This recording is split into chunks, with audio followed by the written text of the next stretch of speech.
point out my Dr. Potter apron. Have you heard of the Dr. Potter scheme? Yeah.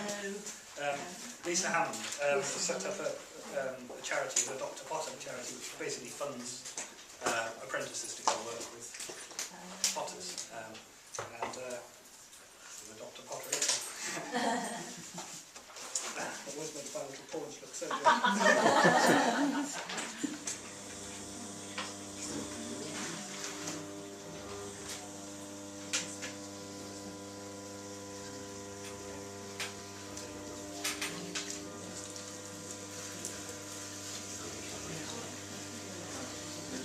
Did you say what weight of clay you use roughly? I think it's probably about £6, I think, but that's a guess. About 2.5–3 kilos. That's all that I really use for throwing. If I'm turning, I use a couple of different turning tools, but by and large, pretty much that. Just made that real beach whip table deck, which accidentally fell off when I went to the university.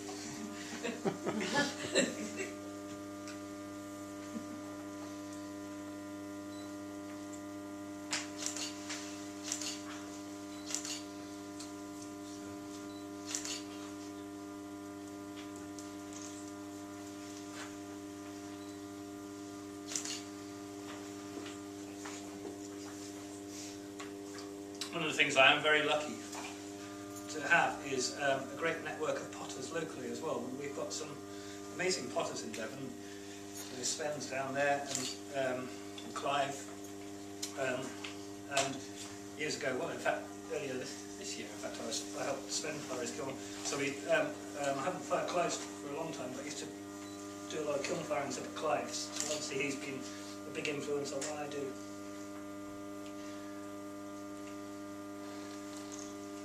Andy Collins as well, who I was at college with, so he's a good old buddy of mine. So yeah, there's a lot of good potters in Devon, more than Scotland.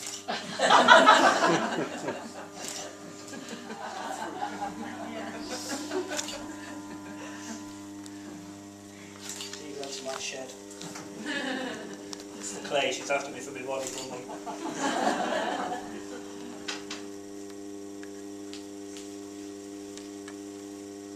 It is a funny thing though when we find ourselves sitting eating breakfast talking about ball clay.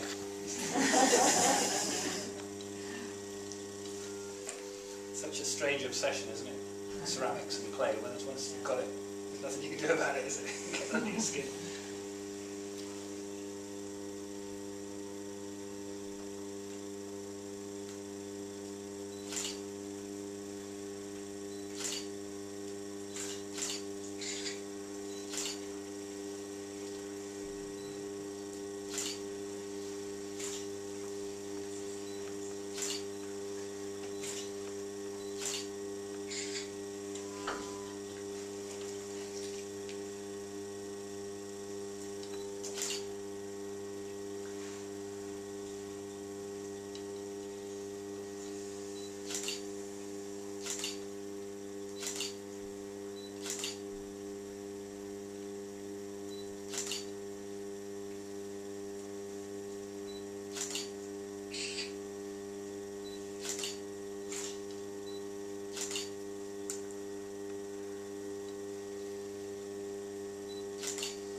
Who's watched the Isaac Button video?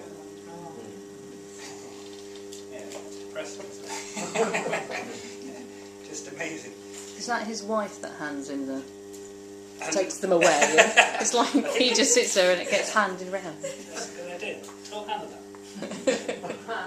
Do you know why when he throws one of the big jars, he puts that plate of flat clay before he throws it back and then he puts the big lot on the top of it? I think it's for the very reason that I had problems with that jug there, is that you can get good compression on the base.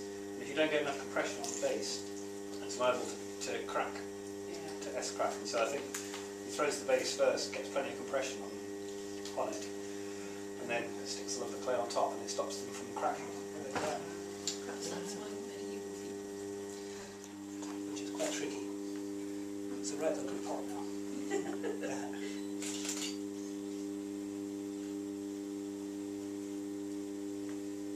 So there, that's now got a hollow rim.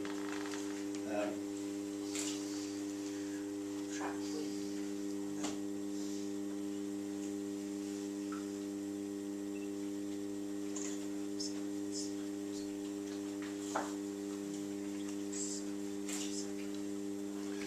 Right, I'm going to blast it now with a paint stripper. So what I've done is I've turned the rim over, and that's now a hollow tube. And then I'm going to give it a quick blast and then stick a spout. Sometimes I had 3 spouts on these puzzle jugs, sometimes they just had 1. I'm just going to put 1 on this, and then I'll make a hollow handle through which the drink would be sucked. Right. But then they also would make a little hole in the handle at the on the bottom. That's right. So that Yeah. suck, nothing comes up That's the one. Yeah, yeah. So, yeah. until you put your finger in the little hole. That's a bloody bucket.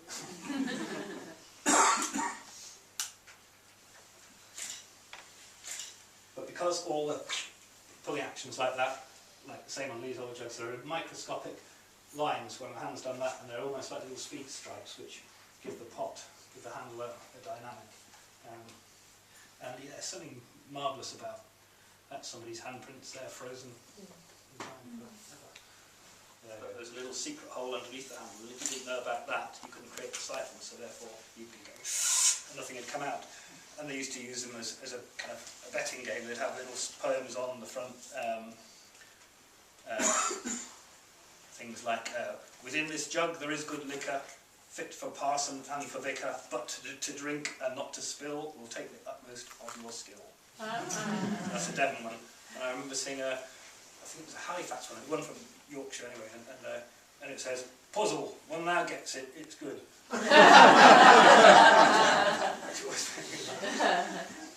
So, a lot of them were made in Somerset, so in the West Country. Well, a lot of them were made in North Devon, in the country potteries there, but they're also made in Somerset at Donyat pottery. The ones in Donyat very often had a little cross cut out of them. And this is going to be very, very roughly done, I'm afraid. Too soft for doing it.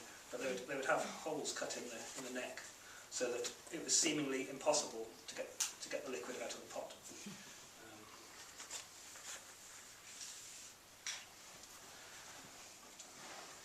Right, do the spouts very quickly. So, there, you wouldn't be able to pour over that, because if you tip it up, of course it's going to come out of things. So let's stick some spouts in it, so they'd have little holes in the rim. You don't have to rush, because it's time's moving on. So,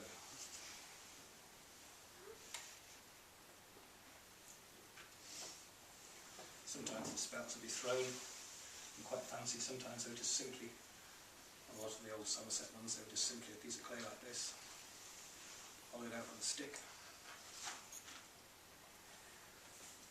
That would be stretched and cross-hatched and slipped normally. I'm just going to throw this together. So, there, that's there now. So that's the spout for sucking out of. I'm going to cut another hole in the back here, which is where the handle is going to join on. It would be much better had I brought a puzzle jug with me. It would have made a lot more sense, but if you Google puzzle jug, now you'll know. So let's try it. So you can hear that is hollow. Sometimes the handle would join here, and then the tube would come down to the bottom. There'd be a hole here, which you'd suck it through the handle. I'm just going to join it to here because this pot's a bit too soft to mess around with. So to make a hollow tube,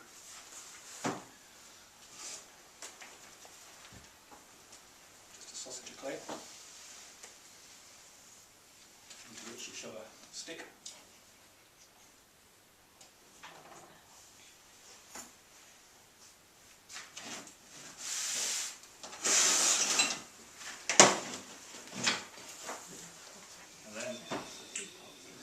roll it. And because you have the stick inside, it's rolling from the inside too, and creating a tube. Back.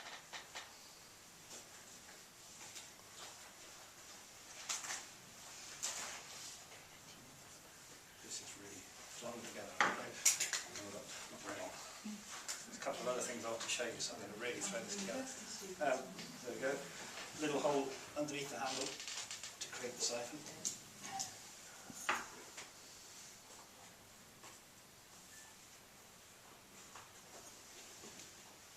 And then you could join lower down here.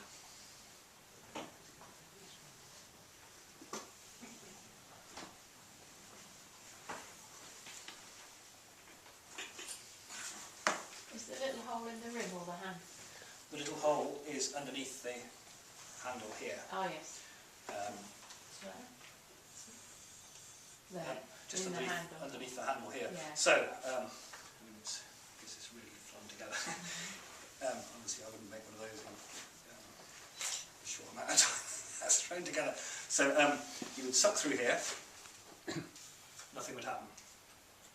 If you covered this hole over, however, it then creates the siphon. And then you'd be able to suck the fluid up. Where I went, what I did, I'd say at Anglian part is I filled that out with water out of my slip bucket, demonstrated it and then it burst, so I'm not going to do that. So anyway, that would be how to make a puzzle jar, really, and a white slip, so I have the 4 slips, and then I use a yellow glaze or a honey glaze over the top, occasionally I'll put a little bit of green glaze on the rims of things. Really simple, really. And then the wood kiln gives it that extra variation. Something like, because I haven't got a pot to decorate, I'll do it on this bit of board here. If I'm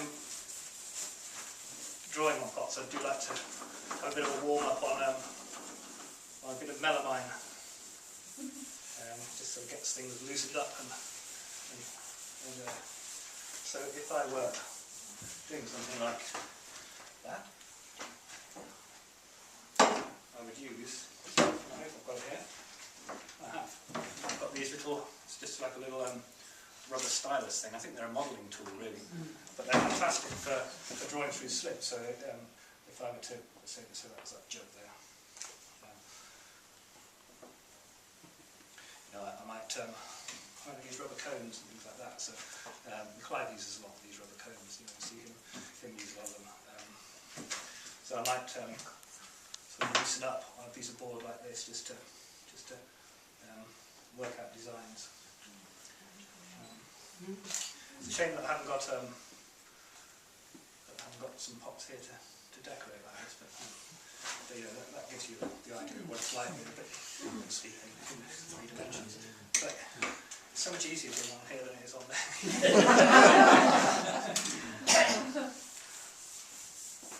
Yeah, it's just a rubber kidney with Mike Card used to do those amazing, I can't do them, those amazing dishes that are coned just with a notched cone.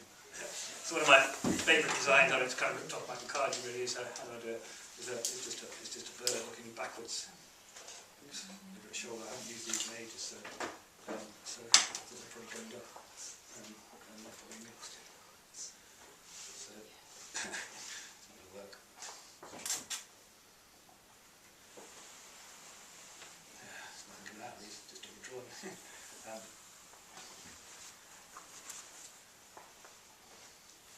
But the person you really need to see slip training is Hannah.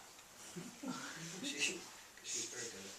She uses the sort of Mary Wondrush That's right, yes. bicycle in a tube with a bit of biro.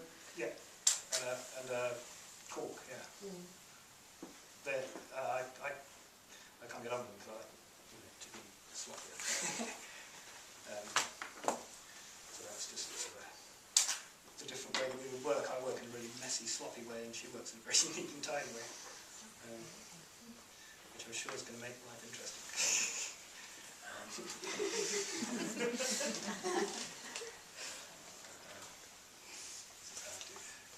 press not dishes I've got But yeah, I like to see a bit of slip splattering and running around. So.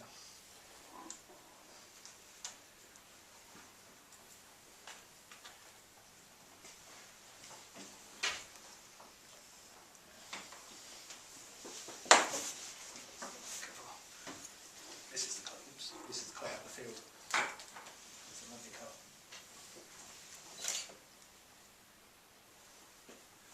It just smells beautiful. It smells of mouldy leaves. It smells what clay should smell like. It smells like what I smell like.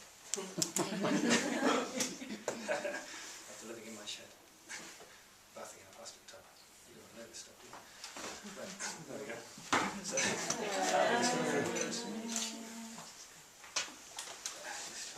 splattered around.